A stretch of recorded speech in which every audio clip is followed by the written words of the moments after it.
ডিঙিভাঙা গ্রামের পূর্ব দিকে রয়েছে ঘন জঙ্গল, যেখানে রয়েছে সারি সারি চালতা গাছ আর গাছ ভর্তি চালতা।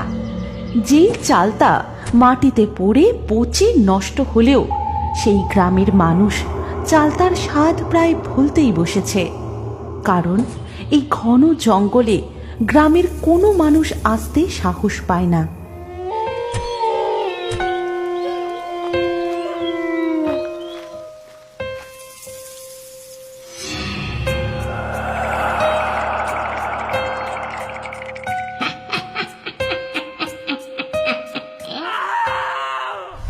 কিন্তু আজ বানি আর ডকাইদের বাড়িতে চালতা দিয়ে টকের ডাল রান্না হচ্ছে।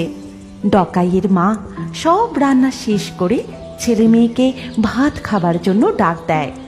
আরে এই বানি, ডকাই, ভাত খেয়ে যা বাবা, বেলা যে গড়িয়ে গেল।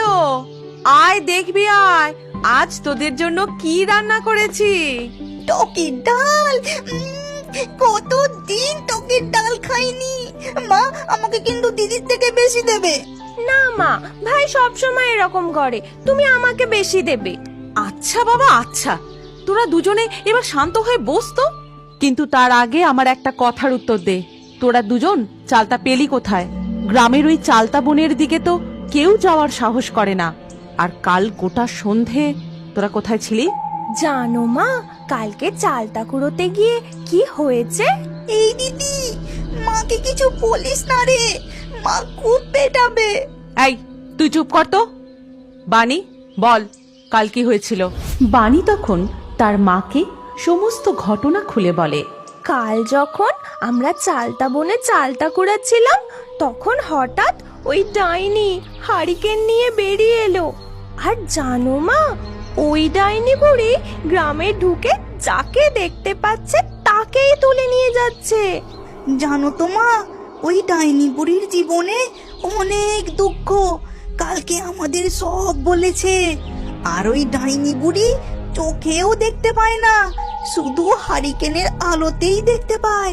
আমাদের বলছিল আজ থেকে বহু বছর আগে ওই চালতা বনেই ছিল আমার শ্বশুর বাড়ি।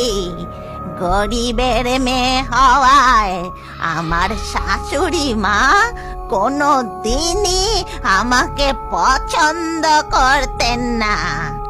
এমনই একদিন বৌমা, ও বৌমা, আরে ও বৌমা। হ্যাঁ মা, বলুন। বলি কানের